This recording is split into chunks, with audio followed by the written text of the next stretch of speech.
Welcome back to another episode. We have a special guest in the building. The one, the only, the man, the myth, the legend, Coach Pete, a.k.a. Pete Strobl, founder of the Scoring Factory. Nice to see you. Appreciate you for coming on the episode. You know, you make everything happen, so we appreciate you, man. This whole time I heard you saying the man, the myth, the legend, I thought we were talking about you. No, I thought we were talking about you from there. I was waiting. Two legends. We can take two legends. I'll take two legends. Deal. We'll shake on it officially. All right, there we go. That's an official shake. Two legends in the building. How about that? All right. I know you got a big announcement coming soon, but before we get into all that, let's just talk about the background. Like, what is the Scoring Factory, who you are, and just tell the fans who you are. The Scoring Factory it's very near and dear, not only to my heart, but I know that it's near and dear to a lot of players, to a lot of parents, to this community in Pittsburgh that we've built that is now stretched, and you have players around the world, in Europe, in the NBA, in the EuroLeague, in Australia. It's amazing. So what is the Scoring Factory? The Scoring Factory is a basketball training academy dedicated to making players better. And we can talk about footwork, you can talk about shooting, you can talk about passing, you can talk about spacing, cutting, all of the tactical and technical skills that a player needs to play basketball at a high level, to think basketball at a high level.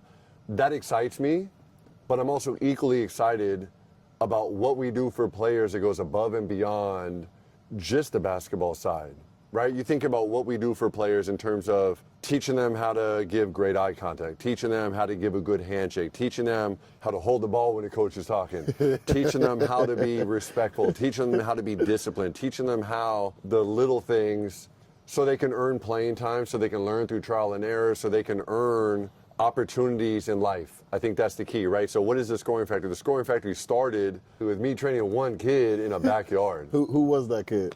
His name was Trey Coyne. Trey Coyne. In a backyard in Bethel Park. One kid in a backyard on an outdoor court.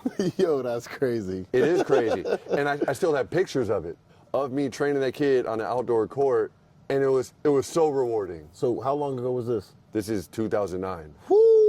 2009. I wasn't even thinking of no Scoring Factory. Yeah, 2009. So that grew. I think we did a very good job of making him better. He improved. His parents saw it. His grandparents saw it. He went to school. Like anybody else, he kind of waved the flag. He was confident. He improved. People noticed it. Next thing you know, it's 3 kids. That's rewarding. Really. Next thing you know, it's 7. Next thing you know, we're renting space on the south side at the Market House. Next thing you know, we grow, we expand. Now we're at the PA in Oakland. Next thing you know, we grow. Next thing you know, we're in Franklin Regional High School. We're at La Roche. We're at Moon. Next thing you know, we grow. And it's been a beautiful, very organic expansion.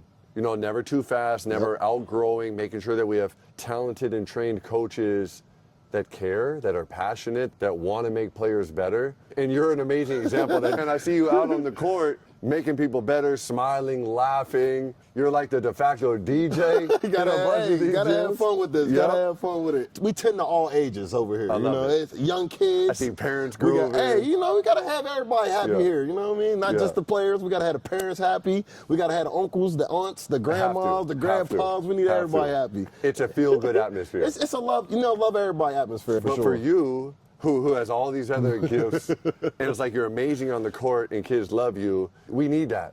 We need coaches that care. We need coaches that coach with passion. It's beautiful for me to see that we're at the stage now where we have so many coaches in so many parts of the city. So our curriculum, our teaching, our terminology, it's spreading. You're seeing the impact that we're having. That excites me. So the background of the Scoring Factory, I could talk about this for days. I love it. I love it. I love it too. I love it. We've impacted a lot of lives in a very positive way. And the crazy part about this is I honestly feel like we're just now getting started. Yep. I feel like we're just now, all these seeds that we planted, they've gotten a little bit of water, a little bit of sunshine. All these seeds that we planted are now turning into trees. You're able to get fruit. There's more seeds coming out of there. It's crazy to think about, but like, you know Lincoln Davis. Yep. You know Dom Robb. You know Brooklyn Jones. You know all these coaches that we have that are amazing. We coached them when they were players.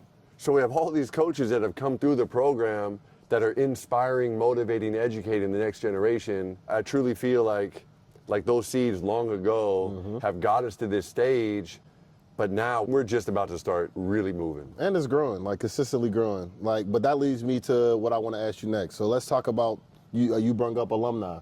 Let's talk about some of the alumni. Like, I know a lot of them are coaches now, so what were they like for players, or who came through the Scoring Factory? Yeah. Everybody's always excited about, probably Cam Johnson is the number one player that people ask about. They want to hear Cam Johnson stories. So Cam Johnson, for those that don't know, does play in the NBA. For those that don't know, he plays for the Denver Nuggets. For those that don't know, right? Like, he's a monster, but he's, with all due respect, Cam, all right? He's not dunking from the free throw line. Right. He's a guy that can shoot his tail off, that makes the right pass. He always makes the right defensive rotations. He shows up on time. He works hard. He checks off all these boxes. He has two amazing parents that have raised him right. He's got to start somewhere. He's a role model in so many ways. But everybody always wants to talk about Cam Johnson, and deservedly so. He's amazing. He's at the highest level you can possibly be at. We have players that are now playing in the EuroLeague. David Kramer playing for Real Madrid. We have McKenna Marissa, who's now playing in Australia. Nice. And I feel like I can go down the line, and there's so many that we can name. It's like you think about this right now, and it's like there's so many pros, so many college players. But again, I'm super excited about the ones that have gone on, and now they're a better husband. They're a Life better lessons. coach, they're a better trainer, they're a lawyer, they're a videographer. We had a moment a couple weeks ago where there's a player that we used to train, was a fantastic shooter, worked really hard, played at North Allegheny High School, played Division I basketball, went on to play overseas. We trained him since he was young. E.J. Kushner. E.J. Kushner. E.J. Kushner is now a high-level NBA agent. Whoa. Has players all over Europe. E.J. Kushner came back to watch a Steelers game a couple weeks ago when they won.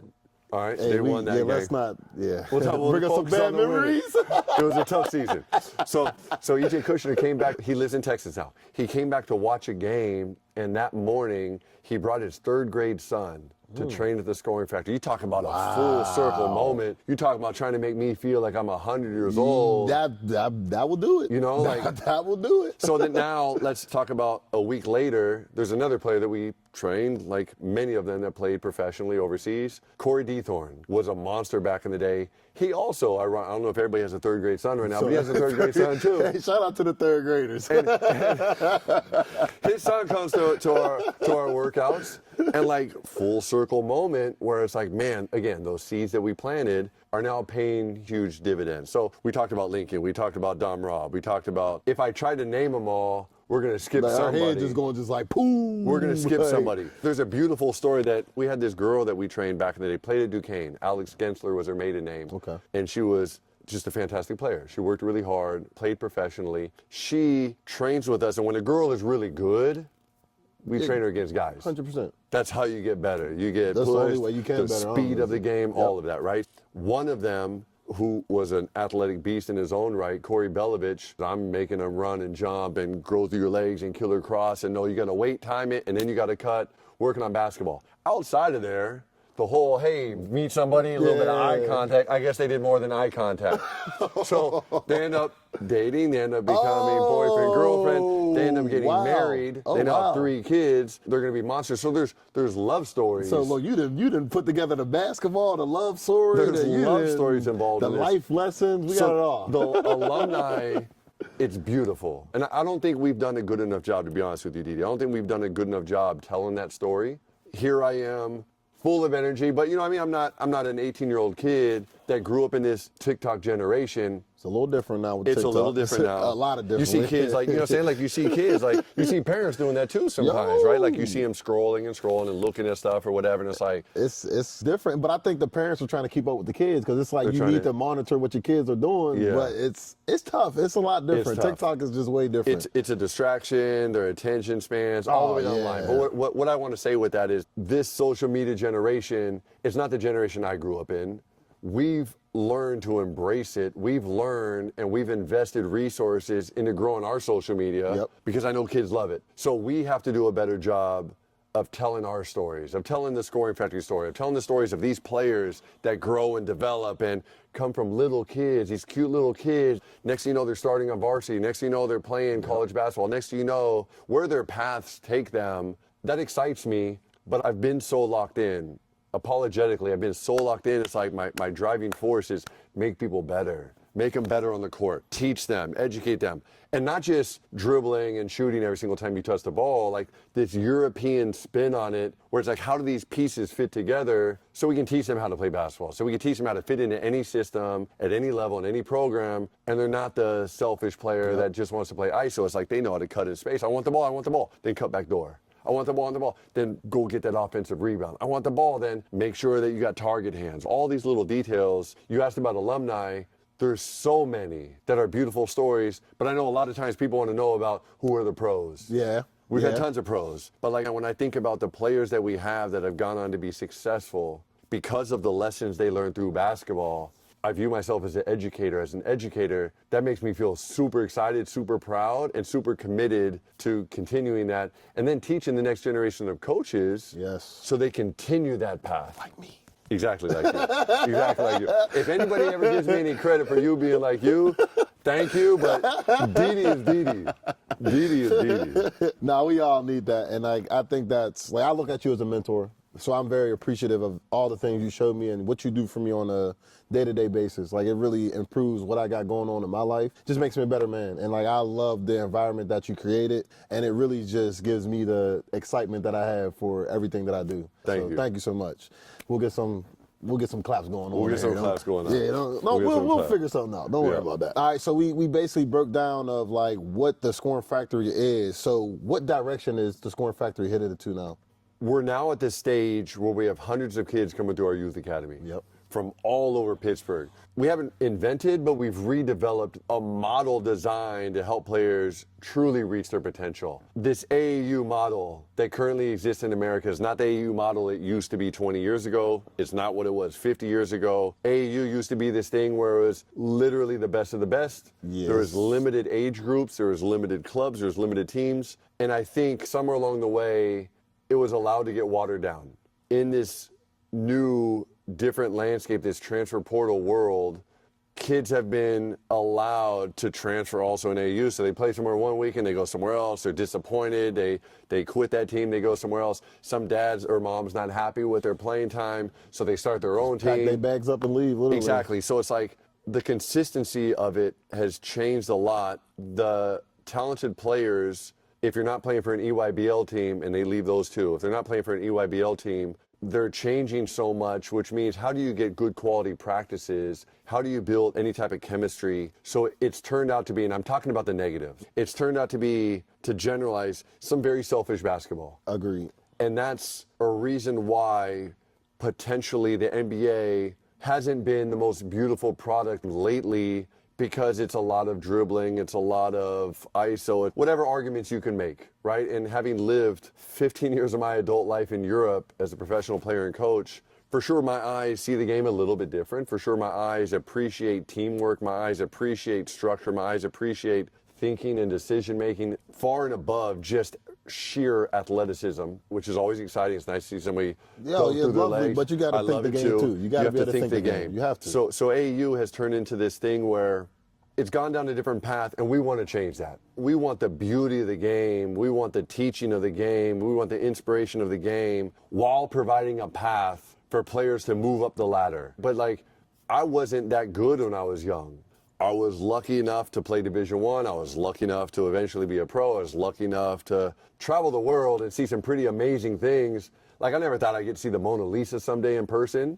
Very different. A kid from a single-parent household in LA that I never thought I'd get a chance to learn how to speak French or German or Serbian. I never thought that, right? Like, I wanted to. I read books and I was excited about someday, but basketball did that. And if I think about, man, if somebody only ever focused on just the good players, I would have been left behind. I feel like a lot of people would have been too. A lot of people would. So all these late bloomers that are out there, I want to have a place. I'm dedicated. I'm determined to have a place for beginners.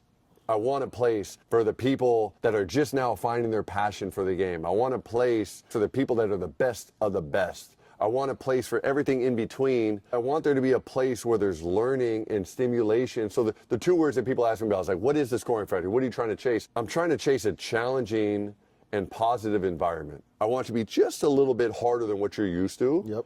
And I want you to be positive. I want you to leave having had fun, feeling stimulated, challenged, like, I got to go home and I got to work on this. I got to go out in the driveway because I can't go back and be dribbling off my foot like that again. I can't go back and I'm shooting with my hand going sideways. I got corrected. I got pulled aside. I got taught. So yes, where are we now? Where are we headed? Where we are now is we now have an academy where we've taken bits and pieces of Europe with bits and pieces of America. We've stirred them up. And now we have this academy model where kids get an amazing education. I feel like I'm preaching to the choir. You know what I'm saying? I know that, but Okay. trust me, I like it. You've lived it. I like hearing about it too, because at the end of the day, I mean, you can never have enough knowledge. Yeah. You can always get more. So me just hearing the little details and how everything came to be, like, it's amazing for me too. So I appreciate it. Okay. Like, it's good. No, I like it. So this academy model, it's about us providing opportunities for them to learn individually, providing opportunities for them to learn how these pieces fit together. So you have a technical side, a tactical side, and then we have games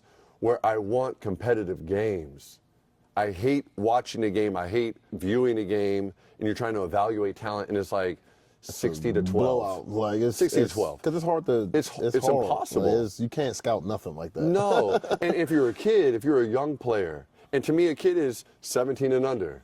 So if you're a kid and you're playing that game, like, that's demoralizing. What's LeBron's celebration? You win 60 to 12, and you start thinking you're LeBron. Yeah. And you're not. False confidence. False confidence. You're not. So now, if you're on the other side of that spectrum and you had 12 points and you just got blasted by 30, 40, 50, 60 points, you start thinking, man, do it like it's basketball for me. I don't even know if I like it anymore. I like it? I don't want to quit So now this. you're questioning your abilities, questioning yourself, and it's like, you don't need to question like yourself. Like, you understand what you like. Exactly. Like, if you like this is what you like. Like, don't let somebody to make you be like, I don't want to do this no more. You need appropriate challenges. Exactly. So our model is built on that, where we take players that belong on this team, in this realm, in this group. You're competing against players like that, so it's like, you better bring it. Yep. You better box out. You're going to go home angry because you lost by one because somebody missed a free throw. Somebody didn't make the extra pass. Somebody didn't dive on the floor.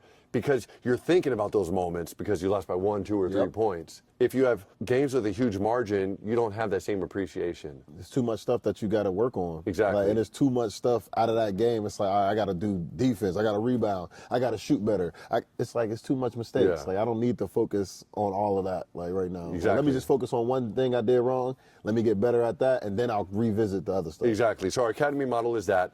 Our academy model, we're re-educating parents to understand that, and players have improved tremendously.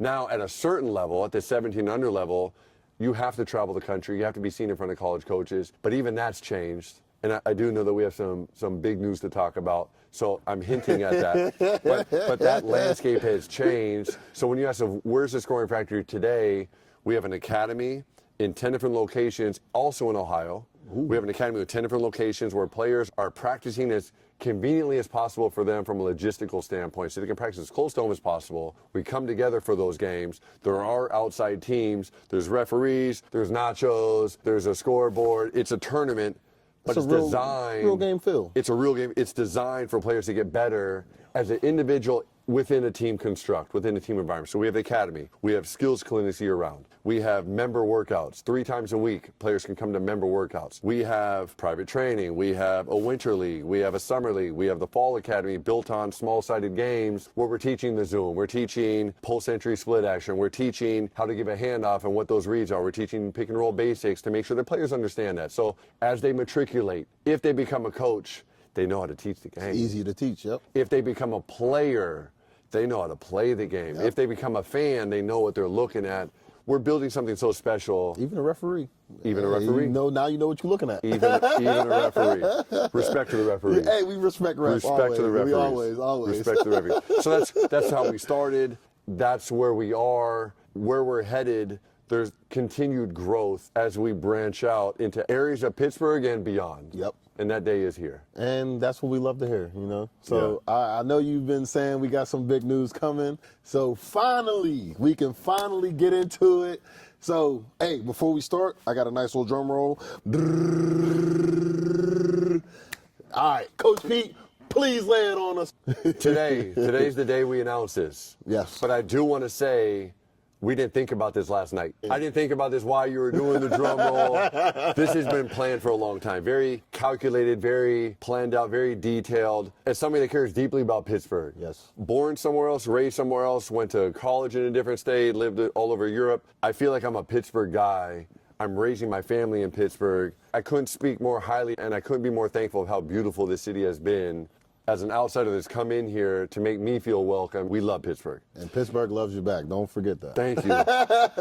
It bothers me, like you know, you have something stuck in your teeth, like Can't it's get like, it out. or like you're thinking about something that bothers you, your knee starts shaking, or like you have a cuticle and you're like picking at it. It bothers me that the best kids in Pittsburgh have had to leave, and I think about the Malik Thomases of the world. I think about the Royce Parhams of the world, and we can go on and on and on about all these highly talented players that have gotten to the point where they felt like the WPIAL didn't have anything else for them, that their high school program didn't have anything else for them, that they felt that they've reached the ceiling, that they were handcuffed, that there wasn't enough competition or teaching or structure. That bothers me. I've always wished and always wondered and always wanted to make sure there's a solution for that. But nobody invented the can opener, and then you invent the can. Right? Like, you got to have the can. And then you got to figure a way out. Like, man, like, how do we... Now you got to figure it out. I want what's in there. I want it out, right? So then you got to invent the can opener, right? So we know the problem. The problem is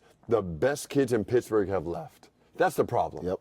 There's other problems below that, which are the whys. Why have they left? Okay, so we talked about lack of a shot clock, maybe WPIAL basketball didn't provide the schedule, maybe, right? So we have this problem and a bunch of problems that have led to that problem. The problem is that the best kids in Pittsburgh have left. What has that led to? That's led to people out there have said, Pittsburgh's not a basketball city. And meanwhile, if you look the amount of talent that's come through here, it's astounding. So we talked about alumni. I didn't even talk about DJ Kennedy, who we trained. A monster. Yes. Who was like maybe the best player ever in the tournament, who has played in Russia and here and there and is still playing overseas. Yep. Monster. He's a literal beast. Literally. Beast. DeJuan Blair. All these players that have come through Pittsburgh. Akita McClain. This long list of players that we have. So much talent. So much talent. So it bothers me that people think Pittsburgh is a football town. We get that rep a lot. And with all due respect, the football producers now are Texas, it's Florida, it's California. Maybe it's the warm weather, I don't know. Maybe they can run and sprint and work on their 40 that weather round. was a little different out there. I'm not saying that Pittsburgh's not still a football town, but if you're talking about the hotbeds, it's them. Yes. The part that bothers me is that Pittsburgh has so much basketball talent, but we haven't kept them here. So they've left and they've gone other places. And they don't come back. And it's sad. And what does that mean? That means that an EYBL team, now the best Pittsburgh kids, if you want to play Nike EYBL, you have to go to a bordering state. So it means they can play in New York, they can play in Ohio, they can play in Maryland, they can play in West Virginia, they can play all these places. And it's our talent that's leaving to go do that, as opposed to Pittsburgh having the spot where those kids can come play for us. And we could have it because we have a lot of talent, literally. We could have it. So now, as I think about, if you're not Cooper Flagg, how are you going to get to the next level now because of the transfer portal? It's very different. So it's harder than ever before. So we got this problem, and now let's like put more weight on top of this problem, right? So it's harder than ever before for a high school kid to now play college sports coming straight out of high school. You need some type of middle ground, unless you're 6'10". That's very different. Or unless you're Cooper Flagg. If you're, you know what I'm saying, if you're on that level where you're like a 5-star, they're going to find you still. Oh, easily. But now the mid-majors, they're losing talent to the high majors. The mid-majors, instead of looking at high school kids to develop, they're looking left and right. So they're recruiting from other colleges because kids no longer have to sit out a year, right? This transfer portal. Play right away now. It's amazing. Is it good? Is it bad? That's great that they can earn money. Like, that's great. There's arguments to be made. It should have been like that a long time ago, or was it already? But it was under the table, right? It was definitely a little sneaky way of getting about it. So there's an argument that it's well-deserved and the timing's right, but it's definitely, the term I hear a lot is the wild, wild west right now, with like players leaving and this and It's money. like being a hired gun. Yeah, like you're just hiring people like, yo, I need you for a year. If you're a fan of Robert Morris basketball, if you're a fan, we have 3 D1 schools in this area, right? If you're a fan of Robert Morris basketball, the likelihood that a player plays really well there and that you're going to see them the next year is low. Very low. They're going to get a better offer. They're going to go somewhere else, right? More money, whatever so the why case would may be. any coach ever take an 18-year-old kid that if you develop him, he's probably going to get a good offer and leave? Yep. So if you know it's going to be a year-long transactional thing, you'd rather get bigger, stronger, faster, bearded, experienced players, right? So Especially it if I'm feels only like going to have them for a year anyway. Exactly. Like, why not? It's crazy. but it is what it is. Yep. So we all have to adapt. But now, and we're talking about the schools here. So we're talking about Robert Morris, Duquesne, Pitt, right? And across the whole country, they're plucking, they're poaching, they're taking players from a conference below, picking the best ones, paying them more money. But how would a fan, that goes to Robert Morris, how would a fan build any type of connection to those players when they're coming and going? It's like a new name on the back of the jersey. It's like you don't see the same players develop anymore. That is what it is. I'm not here to change that. I can't change that. I don't have the power. I'm not the NCAA. I'm not here to even argue that. It's like me going outside and saying, "Oh, it's cold." That is what it is. It is. Like, I can't do nothing about it. Can't do nothing about it. So the transfer portal has caused a new problem on top of this problem where it's already been hard for a Pittsburgh kid to get there, and the best kids have left. And now they think of Pittsburgh as not having talent. So why would a college coach come to Pittsburgh to recruit when you're watching one play against a bunch that aren't going to be at that next level? So what are you looking at? You're not looking at kids that are battle tested. You're not looking at kids that are playing in a shot clock. Back to your drum roll, right? The big news is we're starting. Today's the announcement. We're starting the Scoring Factory prep. We're starting the Scoring Factory prep. We'll get some celebrations going on in there. And we're so excited. We're so excited. We've been planning this for a while, Didi. You know it. Our coaches know it. The public didn't know it. We've been planning this for a while. It wasn't something that we were ready to do before. We had to build our infrastructure. We had to build our coaching staff. We had to build the foundation to provide this platform for kids. But it's amazing to think what's about to go down. Just hearing about it sounds It's amazing to just think. hearing about it, like, no longer do those best players, do they have to leave? You don't have to go to Connecticut. You don't have to go to New Hampshire. You don't have to go to Texas. You don't have to go to Ohio. You don't have to go anywhere else. You can stay here and see your parents and see your family, and they can see you and develop and get what you need to go to that next level now. I'm of the opinion, looking at this landscape, this transfer portal landscape, almost every player is going to have to need a 13th year. Again, unless you're 6'10", unless you're dunking from the free throw line, you're going to need a 13th year because colleges, they want older, bigger, faster, stronger players. they want you to play right, like ready to play right now. Exactly. So what do we have? We have a strength coach. Yes. We have an athletic coach. We have a brand new Vertimax. We have a weight room. We have a dedicated plan, make them bigger, faster, stronger, so their bodies are ready for the college level. Yep, and you're naturally getting better because you're around basketball all the time. Exactly. And that's the beauty of it. Like, but imagine you were a good player, right? Like at some point in time, you're good. that's all right. You're all right. I heard you were good. We'll say good. Okay, we'll say good. At some point in time, you played college basketball. At some point in time, somebody said, here's some money overseas to play basketball. A lot of people wish they can say that. You were good. Yeah, we'll say I'm all right. I'll toot your horn for you. All right, you were good. Trying to stay on my humble side, you know? So at some point in time, you were talented. And at practice in high school, let's talk about that. At practice in high school, if you're really good, who are you practicing against?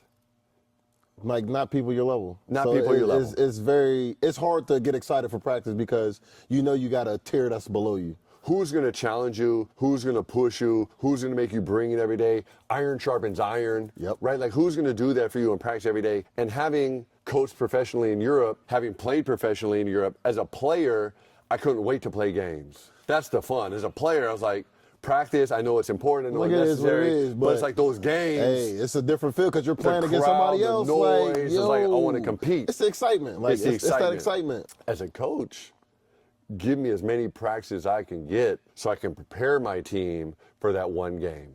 So in Europe, you might have 10 practices for that one game. And you think about in America, the AU model, the sloppy model. You might get maybe you get together, maybe if that. And then on the weekend, you go play as many games as you can. Yep.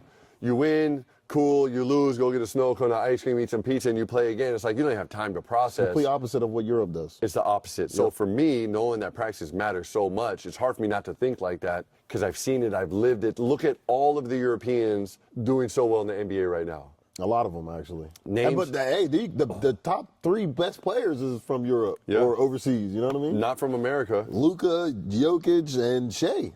Most of these names we can't pronounce. Who are those names in the NBA right now? So, I mean, I can pronounce a couple for you. You got Giannis Antetokounmpo. Sorry, Giannis, if you're watching this. I hope I said it right, you know? We got Shea Gilgeous-Alexander. I think that was pretty good, actually. That was good. We got Nikola Jokic. How'd that sound? That was great. That was great. That was great. We got Luka Doncic. Like, those are the top 4 players right now. You got up-and-comers like Alfred Sengun. Like, I hope that, you know what? That sounded pretty smooth right there. You can tell actually. you watch a lot of basketball. Hey, man, you know, I'm a basketball guy. I'm a coach, so, you know, I gotta stay in tune. He didn't even name Wemby. Hey, Victor Wembanyama. And he's probably going to be an MVP for a couple years at some point. He's about to be DPOI, MVP. He's going to run the league for the next however long. So you think about every NBA team has multiple non-Americans. Oh, easily. So Europe is clearly doing something right in terms of skill development, shooting, passing, cutting, spacing, Just off-ball playing movement. the basics. Like, I feel like the basics. Like, and they show that with the amount of the success that they have with the players that's in the NBA. That's playing at the highest level. They have a good percentage of people who are playing in the NBA right now. It's amazing. And it's crazy to see that how they grow with that. They've been starting from like 13 years old. Yeah.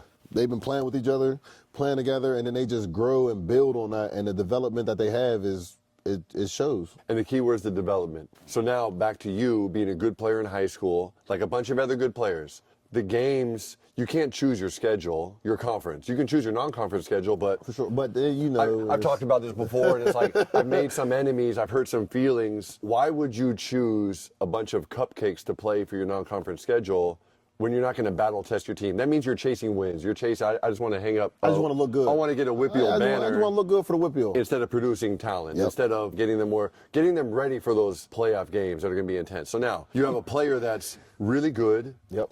He's stuck in this Whippeal system where you have your conference games. Some conferences are better than others, but you're stuck in that conference. Now maybe your coach chooses to play easier games for the non-conference schedule. So the schedule's not hard. Now you have practices where if you're the best on your team, and let's be clear, our prep program is for the best players. Yep. Mathematically, everybody's like, okay, like this percentage will play in college someday, so you better study and you better do your math and geography.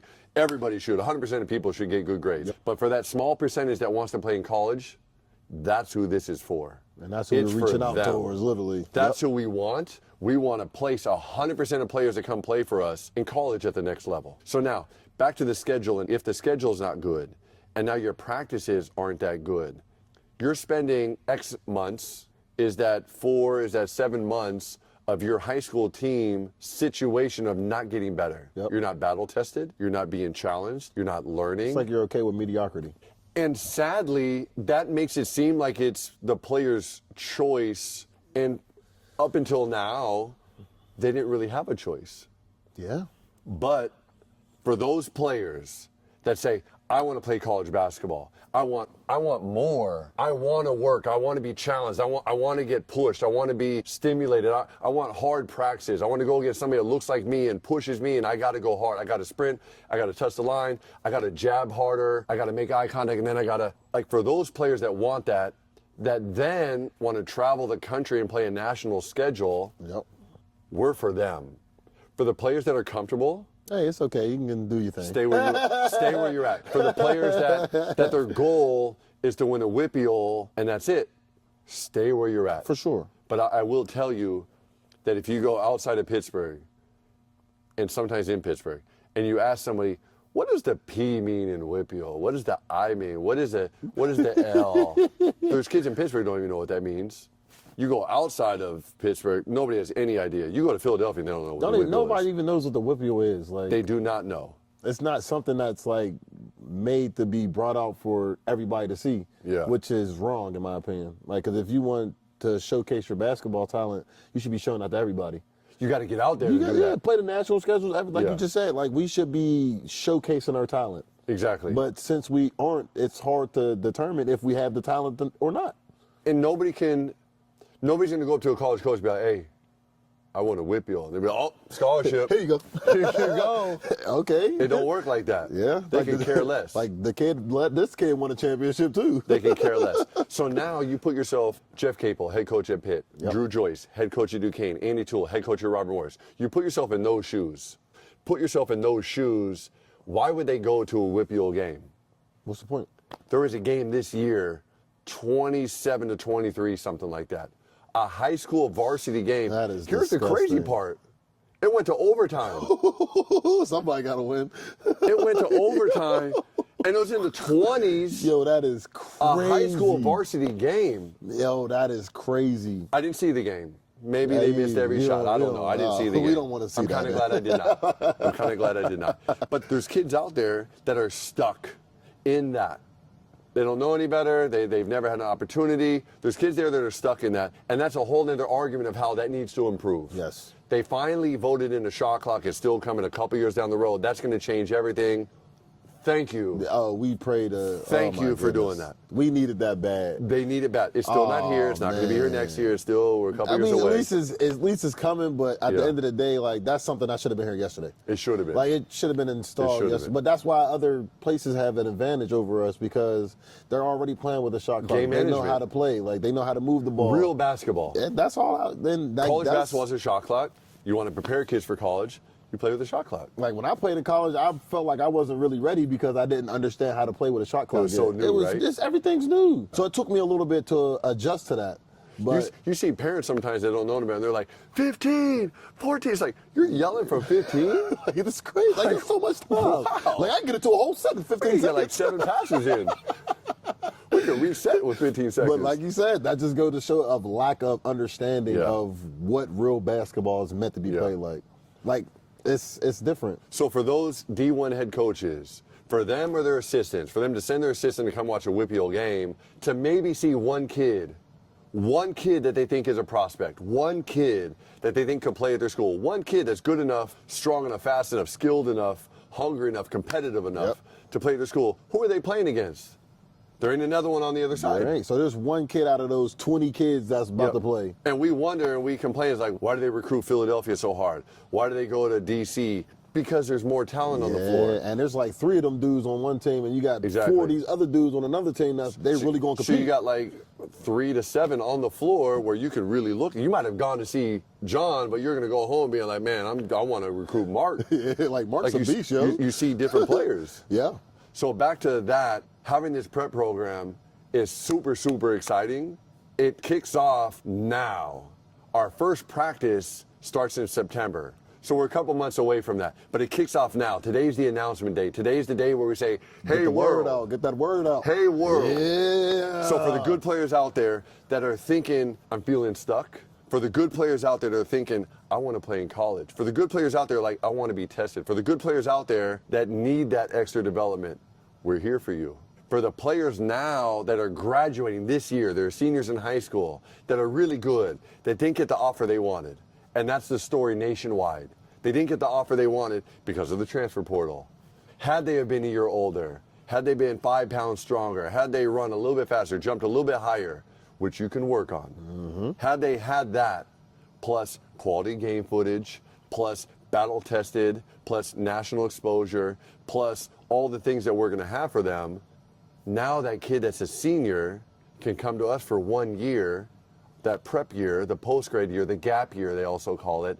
You can come play for us, and we're going to prepare you so your recruitment completely changes in that 1 year. And you still be a freshman because it doesn't count towards you no more. It does not count. JUCO prep, none of that counts. JUCO still counts. It still counts? Okay. Unless you take them to court, and unless you get the injunction, unless you That's a lot. But it might have changed since you and I started this conversation right now. The rules are changing every single day. You are definitely It right. would be nice, as a side note, it would be nice if they make that decision and make it standardized for everybody, make it consistent. It would be nice if they could consider allowing colleges to sign, you're basically signing, to sign a 2-year agreement. So now you could have some structure, you could have some consistency, you could have some carryover with your roster where if Pitt wanted to, Robert Morris wanted to, Duquesne wanted to, or Michigan, Ohio State, North Carolina, Florida, if they wanted to sign somebody for 2 years, there's an agreement in place. But then there's all these legal ramifications. And are they still student athletes? Are they employees? Are there different tax laws? Are there all the way down the line?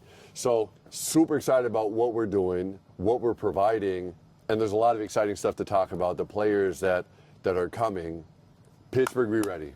Hey, we on the Pittsburgh map. be ready. We on the map. Pittsburgh be Hey, ready. you see we got breaking news here? Come join the Didi's World podcast, man.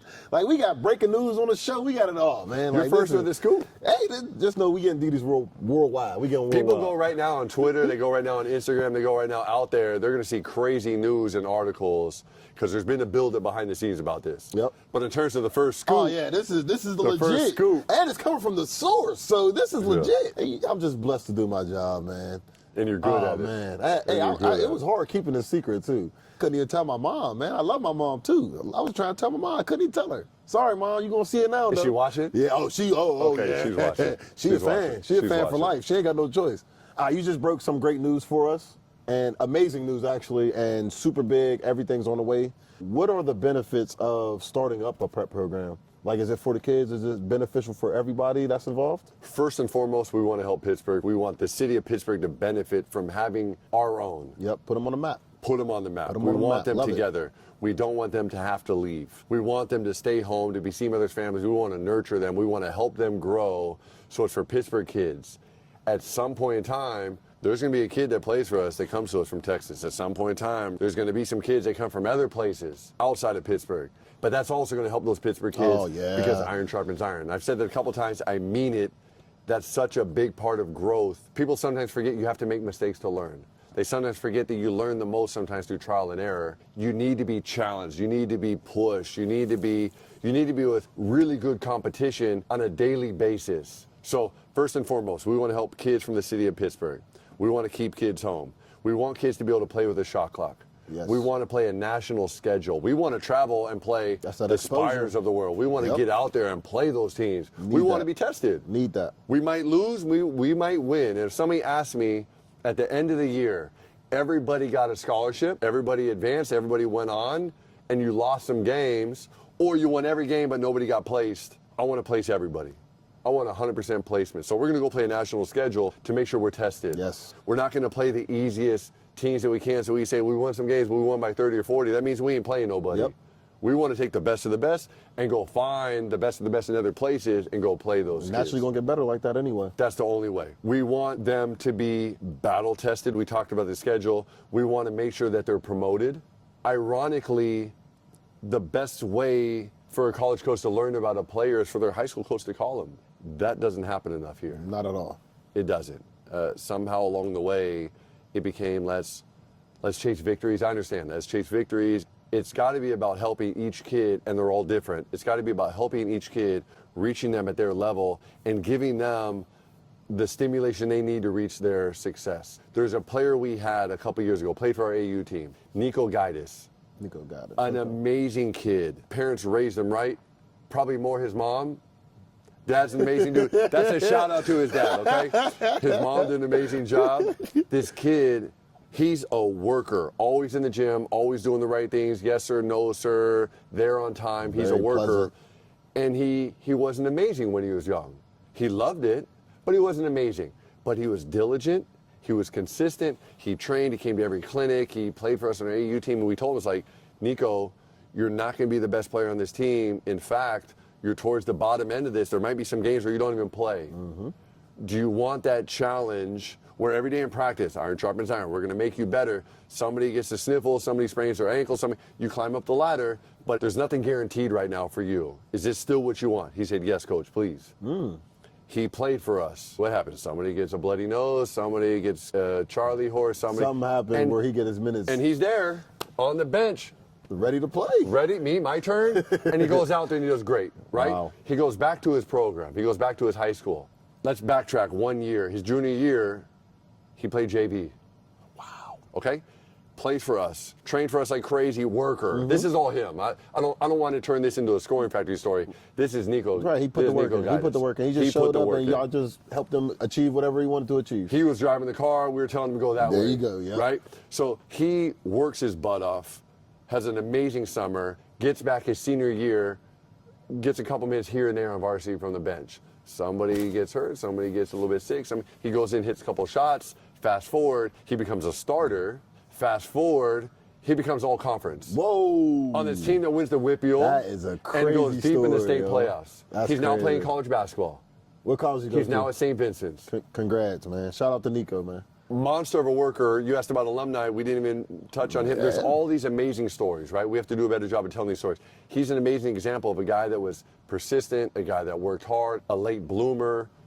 We want to place 100% of kids that come through our program at the next level. We need them to be battle tested. We need them to work. We have a strength coach to get them bigger and stronger. There's extra skill instruction. How special, we're in Pittsburgh. It's cold outside. Very, very We just cold. did a decent amount of shoveling these last couple of days where it was like, man, like a back workout, right? Like, I got 4 kids. As much as you be like, go outside. You want to tell your kids, go outside, go play outside. It's like, man, it's like you. 8 feet of snow. You might be frozen out there. Go out there. You know what I mean? So you want kids to go get better. You want kids to work. You want kids to like, how amazing would it be if you had your own gym? That would be super amazing. We do.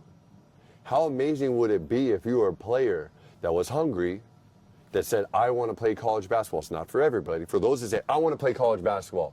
Are you going to do the work? Yes. Are you going to run when you're supposed to run? Yes. Are you going to wake up early? Yes. Are you going to shoot extra shots? Yes. How amazing would it be if somebody said, here's the keys to the gym? You go do what you got to do. 24/7 gym access. Wow. 24/7, you can go get on the gun. You can shoot. Wow. You can work on your game. You want to get extra skill work? How many coaches we got, Didi? A lot. Yes. A Too many. lot. Too many. Too No, many not to too name. many. No, too many to name. Okay. Too many to Okay. name. No. All Too many right. to name. Okay. We can. We're welcoming more. Don't worry about that. We're welcoming And our more. former players are going to be coaches. We're growing the coach. 100%. So a player wants to work on their game on their own. 24/7 access. If a player wants skill work, we're there.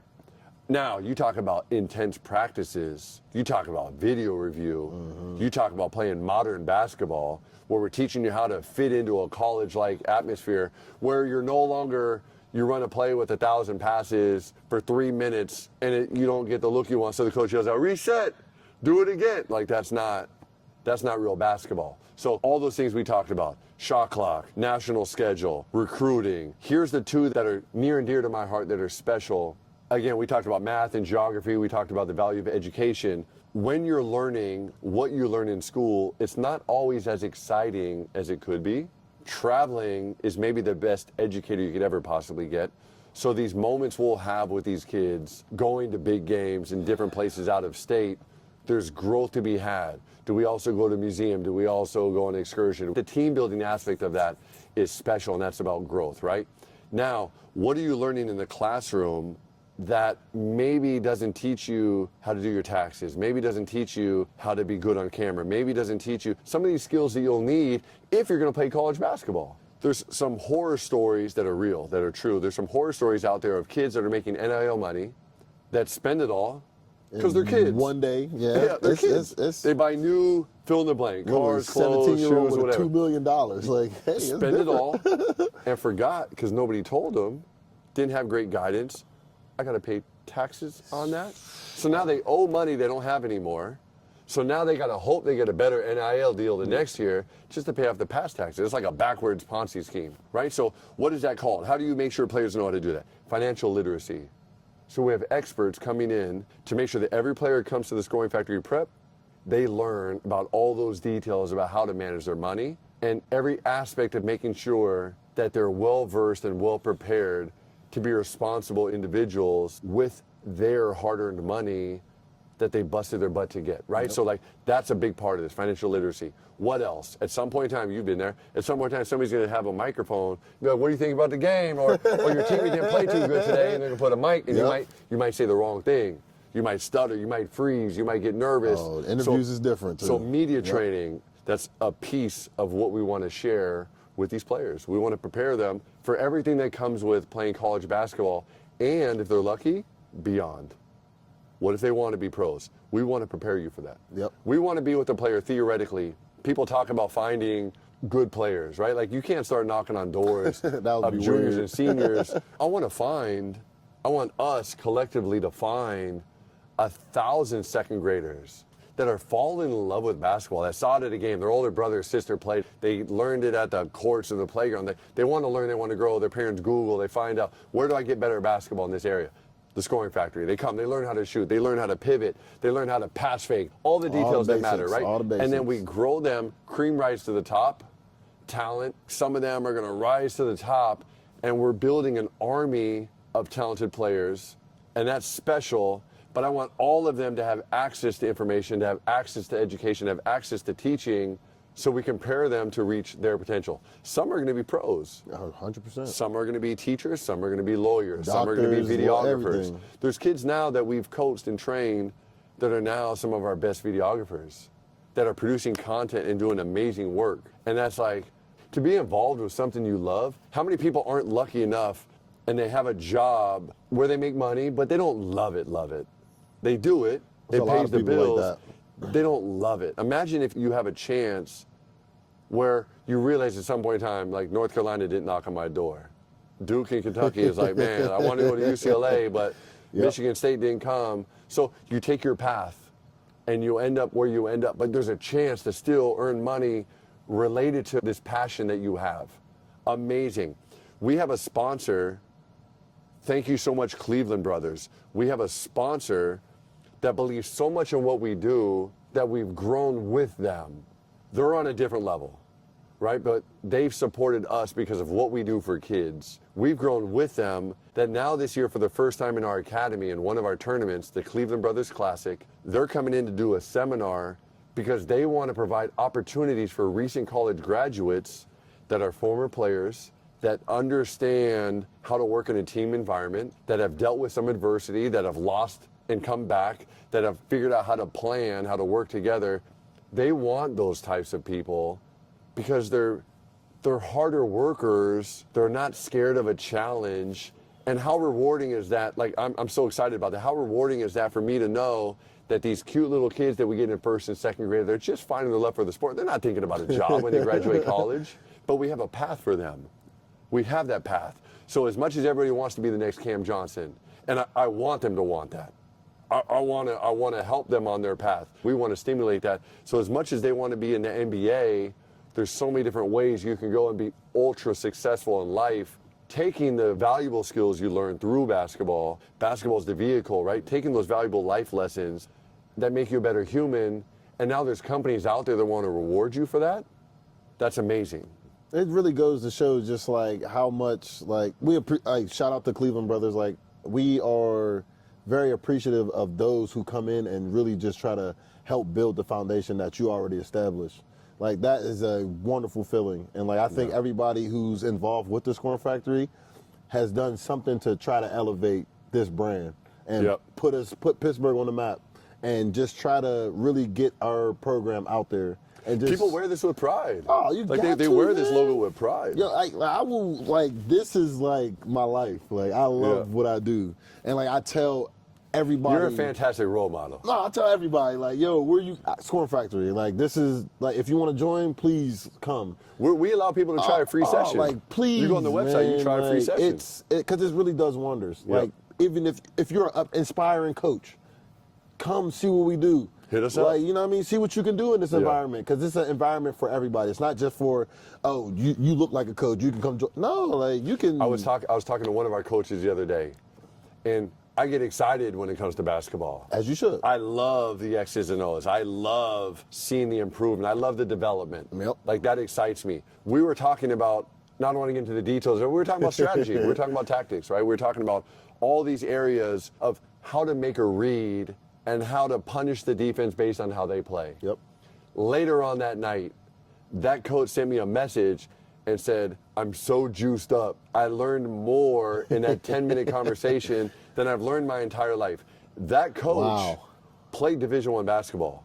So he knows what he's talking about, for sure.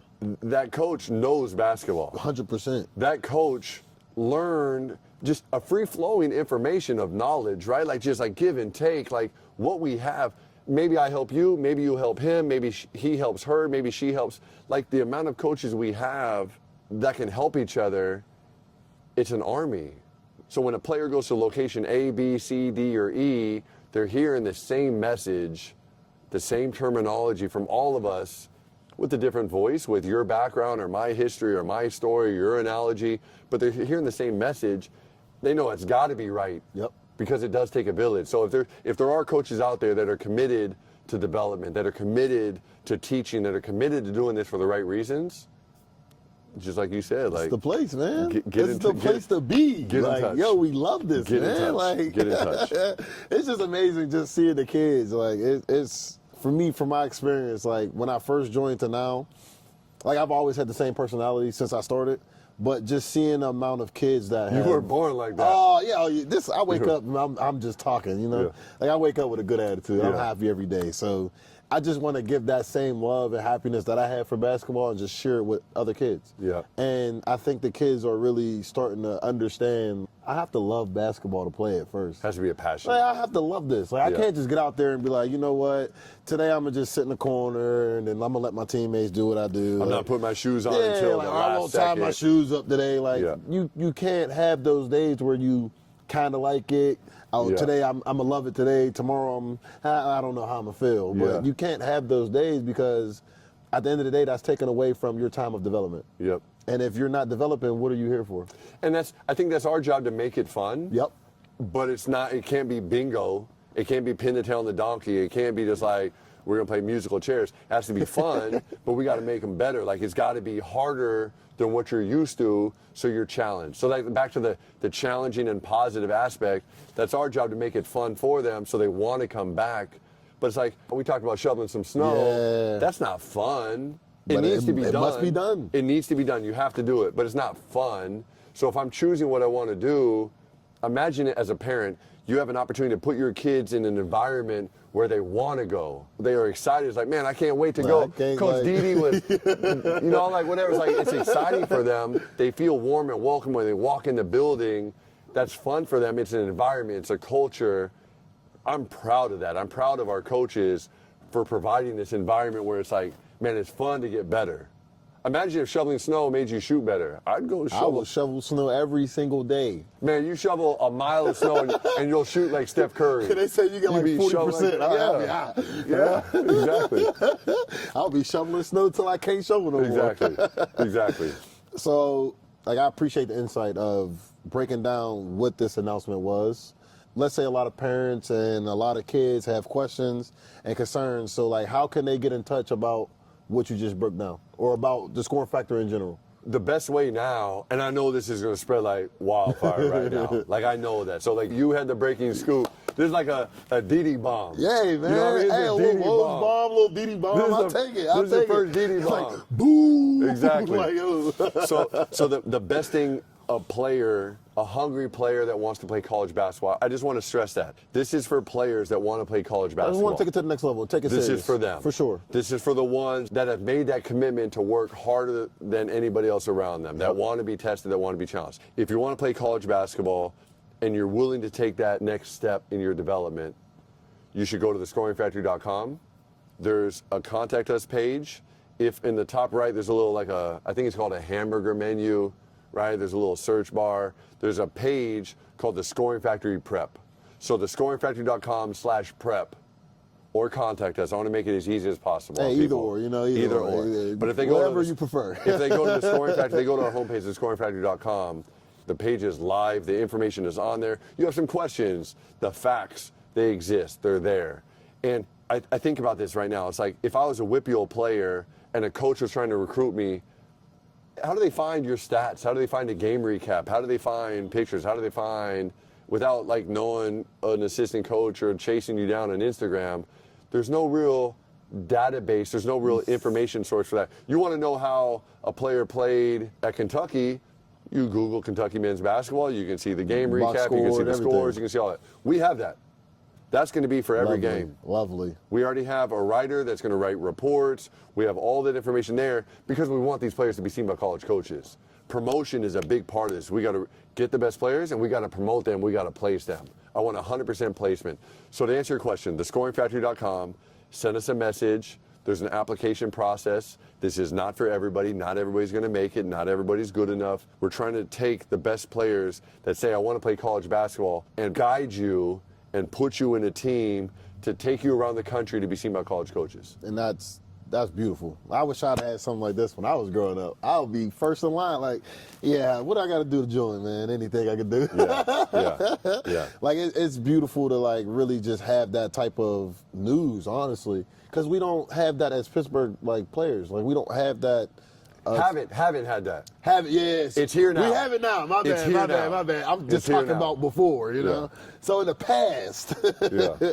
we never had a chance to showcase our talent. And now with you opening up the prep, you got everything established, everything's already started.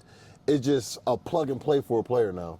All I do is got to play. Everything else is going to be controlled for me. And that, as a player, I shouldn't have to worry about, I got to go do this. I got to go do that. I got to write my own highlight. I got to write my own stats. I got to, why do I'm a high school player. We have videographers. We have guys taking pictures. We have people in place to capture the moments, to put it out there. And there's more that we're not going to talk about all about that. There is more. There is more. There's some more announcements to come out. And tell them thescorefactory.com. That's where all the information going to be. Don't even worry about it. All the information going to be on the website. And if you want to follow Instagram, TikTok, we got all that social too. media, Facebook, all the way down the line, Twitter, there's going to be tons of information coming out to help the players and the parents of those players to get the information they need to know more about the Scoring Factory Prep. Nice. So now that we talked about the Scoring Factory Prep. Yes, sir. And we touched upon alumni, where the Scoring Factory was, where we are today, where we're headed, and now we have this pathway for young players to go all the way through from our academy to AAU to the prep to college and beyond. We have this pathway, and that pathway is going to grow, and we're going to be in more locations, potentially across the nation. That day's coming. I've been asked this too many times to count. It's a very serious question, Dee. I've been asked this too many times to count. Why do people call you the male Oprah? That was a good one. It's a new name, honestly. It's new. So it's my, Rumor on the street is it's Mopra now. Hey, Mopra. Hey, shout out to Jordan Howard. He gave me that Mopra nickname. Yep. I appreciate my man, Had him on for the last episode. So thank you so much for the nickname, I'll take it. I want to say, Dee, as you name me as a mentor for you, you're a wonderful student. You're a wonderful human. You're a wonderful individual. We are crazy thankful to have you. I've gotten nothing but amazing praise from parents and players that love being in the gym with you, and I mean this from the bottom of my heart. You're a role model to kids. We talked about having passion, loving what you do, having coaches in the gym that care, having coaches in the gym that dive in, having coaches in the gym that inspire is what makes the Scoring Factory special. We have a lot of talented coaches. I'm not sitting with them at this moment. I'm sitting with you. I just want to appreciate you and say thank you for having me on here. Oh man, I enjoyed it. I'm used to being in other places and other used to doing gyms. everything else. I got a lot of stuff going on. I've watched these episodes with admiration because we have a guy that approached us with an idea that said, I majored in communications, I have a story to tell, I want to talk to people, I want to tell their stories. You want to elevate Pittsburgh. You represent Pittsburgh and everything we believe in, and we talked about wanting to be a pro, wanting to be an NBA, wanting to be the best you could possibly be. You are that, and I want young players to see, if you don't make the NBA, it's okay. You can be a success in so many different avenues. I think about you, and I'm sitting in the same chair he sat in. I think about you conversating with Jordan Howard and how he went down this very awesome and amazing musical path, taking the lessons and the hard work and the diligence he learned through basketball to do that. To be a role model for the next generation is amazing. And now, big picture, how can we collectively continue? It's a rhetorical question. How can we collectively continue to inspire the next generation? And it is with that passion that you give. It is with that passion that you provide to these kids. We're thankful to have you. I'm not trying to wrap this up for you. I just wanted to interrupt and say, man, we're super thankful to have you. And I mean that from the bottom of my heart. You're an amazing dude. You're an amazing host. This has been fun for me as a mentor to see your growth, even in this role, to inspire and get other kids to want to talk, to get them to want to hold a mic, to get them to want to have a show, to get them to want to learn how to edit, to get them, all the stuff that goes into this. What we're building is truly special. And yes, you look at, there's a basketball in the logo, right? You look at this, it's basketball centric, but we're inspiring so much more that goes above and beyond that. That makes me feel very good. So from my side, a big thank you to you. Hey man, I don't really know what else to say, but I I don't know, man. That was just real touching to my heart. Like, I would always put forth the best effort when it comes to Scoring Factory. Because at the end of the day, like, the before I even met you, like, I reached out to Brandon, like, asking for him to allow me to meet you. Yeah. And he honestly, he could have said no. Like, you know what I mean? You could have said no. Like, it could have just been very different with a simple no. Yeah. You know what I mean? So for you to just take the time to really just I gave you a chance. just give me the opportunity to show you what I'm capable of. I cracked the door, and you were good enough to stay in the room. Oh man, like that will forever be a memory of mine that I will always hold on to and cherish. Like, I'll always be grateful to you, Brandon. Like, I'm grateful to Brandon that he introduced me to you. Like, I'm forever grateful for all the things that y'all have put in front of me and that we have collectively come together and tackled together. Yeah. Like, all of these things that we've done so far and all the things that I've been a part of, like, it's truly special. And honestly, I really can't wait for the future to see what other amazing things that we have to do, especially with this prep coming up. Like, I'm just happy to be here, happy to be a part of everything. Like, and I'm just happy to be sitting here in an environment that I love, giving back and kicking knowledge. Yeah. Like, that's They're truly about to find special. out. And that's special. They're about to find like, out. you know what I mean? Like, Yeah. that's what I like. I love this. Like, Yeah. and I have the opportunity to get the inside scoop of everything. Yeah. Like, of somebody's life, somebody's future plans, everything. Yeah. So this will always be amazing and fun for me. So thank you so much. And like, I appreciate you so much. Let's keep it going. Yeah, just for Let's keep it coming, going. you know what I mean? Coming on Appreciate here, you, Didi. doing what you got to do. Appreciate you. So thank you so much, man. Shout out to everybody who's tuned in so far. Let's continue to just support what we have built and what we got going on as far as the Scoring Factory and in Didi's World Podcast. Like, none of this happens without you. Like, without y'all, literally. Like, hey, the big news is here now. Like, hey, you got to hear first on Didi's World Podcast. Gotta love that, right? Appreciate everybody. See you in the next one. Thank you.